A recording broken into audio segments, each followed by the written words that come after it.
नवा अध्याय।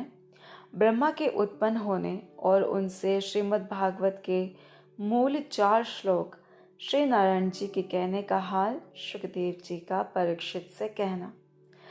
सुखदेव जी बोले, हे राजन, जब एक कमल का फूल परमेश्वर की नाभि से निकला और उस फूल में से ब्रह्मा उत्पन्न हुए, तब ब्रह्मा ने यह बात जानना चाहा कि मैं कहाँ से उत्पन्न हुआ हूँ। जब बहुत विचारने पर भी यह भेद ब्रह्मा को नहीं मालूम हुआ, तब हार मानकर उसी फूल पर बैठे रहे। इसलिए समझना चाहिए कि भगवान की माया ऐसी प्रबल है कि उस माया की रस्सी में ब्रह्मा भी बंध कर उनका भेद नहीं जान सकते। दूसरे की क्या सामर्थ्य है जो परमेश्वर की लीला व आदि अंत को समझ सके। फिर ब्रह्मा जी उसी फूल पर बैठे हुए श्रीमद् भागवत के मूल 4 श्लोक आकाशवाणी में सुना और उसी आज्ञानुसार तप किया। जब तप करने से ब्रह्मा जी को ज्ञान हुआ, तब उन श्लोकों का अर्थ जानकर संसार की रचना किया। उन 4 श्लोकों का अर्थ यह है, हे ब्रह्मा, जो सबके पहले था वह मैं हूँ, मेरे सिवा दूसरा कोई नहीं है। जो कुछ तुम देखते हो वह भी मुझे समझो। महाप्रलय होने के उपरांत भी मेरे सिवा और कुछ नहीं रहेगा।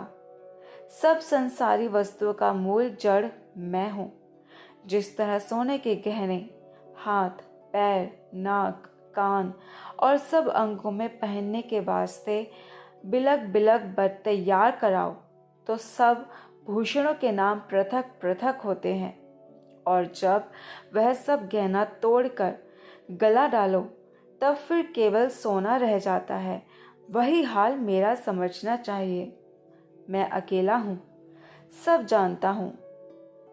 जब चाहता हूँ अपनी इच्छा से अनेक रूप धारण करके संसार में अपने बहुत नाम प्रकट करता हूँ। फिर जब मेरी इच्छा अकेले रहने की होती है, तब अकेला हो जाता हूँ। देखने, सुनने, बोलने व भले बुरे के जानने की जो सामर्थ्य सब जीवों में है, वह सब मेरे प्रताप से समझना चाहिए।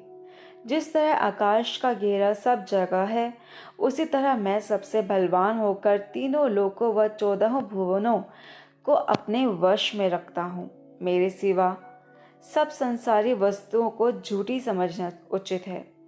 5 तत्व से जब सब संसारी जीव उत्पन्न होते हैं, जिस तरह संसार का संपूर्ण व्यवहार मेरे विराट रूप में है, उसी तरह सबके तनु में ज्योति का प्रकाश, जिसे प्राण कहते हैं, समझो।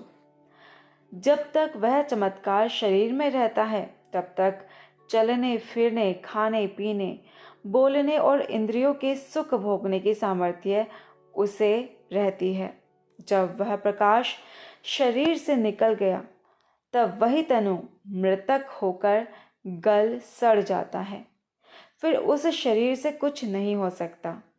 ब्राह्मण, क्षत्रिय, वैश्य, शूद्र, चारों वर्णों में मेरा प्रकाश एक सा है। ज्ञान की दृष्टि से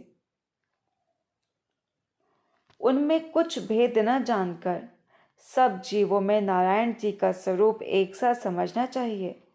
जिस तरह सूर्य की छाया सोने, चांदी, मिट्टी व लोहे आदि के बर्तनों में बराबर पड़ती है, और जिस तरह सोना, चांदी, काठ, पीतल अनेक रंग के दानों को एक तागे में पिरोने से माला हो जाती है, उसी तरह मेरा चमत्कार सब जीवों में तागा के समान समझो। जब वह माला का तागा टूट जाता है, तब वे सब दाने बिखर जाते हैं। सो हे ब्रह्मा, तुम इसी तरह सब जगह मुझको जानकर जगत की रचना करो। संसारी माया में फंसकर आनंद से नहीं रहोगे। तब करने से तुमको मेरा दर्शन होगा। तुम मन में दया रखकर सब जीवों की रचना करो। ऋषीश्वर व ज्ञानी लोग तुम्हारी स्तुति करेंगे। संसार रचने में तुम्हें कुछ परिश्रम व दुख नहीं होगा। तुम मेरे चतुर्भुजी छोटे स्वरूप का ध्यान करो। जो महात्मा ऋषीश्वर, नंद व सुनंद आदि दासों में विराजमान है।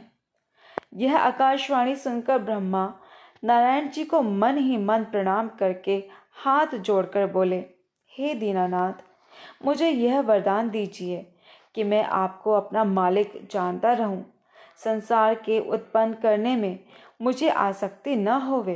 ब्रह्मा का यह वचन सुनते ही परब्रह्म परमेश्वर ने उन्हें इच्छापूर्वक वरदान देकर कहा, हे ब्रह्मा, तुम मेरी आज्ञा याद रखकर संसारी व्यवहार को परछाई के समान झूठा समझते रहना, तो तुमको मेरी माया नहीं व्यापेगी। ऐसा कहकर नारायण जी ब्रह्मा के ध्यान से गुप्त हो गए। इतनी कथा सुनकर शुकदेव जी बोले, हे राजन, तुम श्रीमद् भागवत के चारों मूल श्लोकों का यही अर्थ है जो मैंने तुमसे कहा। ब्रह्मा जी ने अपने दूसरे बेटों को यह हाल नहीं बतलाया, केवल नारद जी को ज्ञानी समझकर यह भागवत ज्ञान उनसे कहा था। नारद जी ने व्यास जी को उपदेशित किया और हमारे पिता वेद व्यास जी ने उनको विस्तार पूर्वक लिखा और उसका श्रीमद् भागवत नाम रखकर मुझे पढ़ाया। इसी ज्ञान को मैत्रेय ऋषीश्वर ने यमुना के किनारे विदुर जी से कहा था। अब वही कथा मैं तुमको सुनाता हूँ। हे राजन, जो मनुष्य अहंकार से परमेश्वर का महामत्य नहीं जानता, वह संसार में और परलोक में दुख पाता है।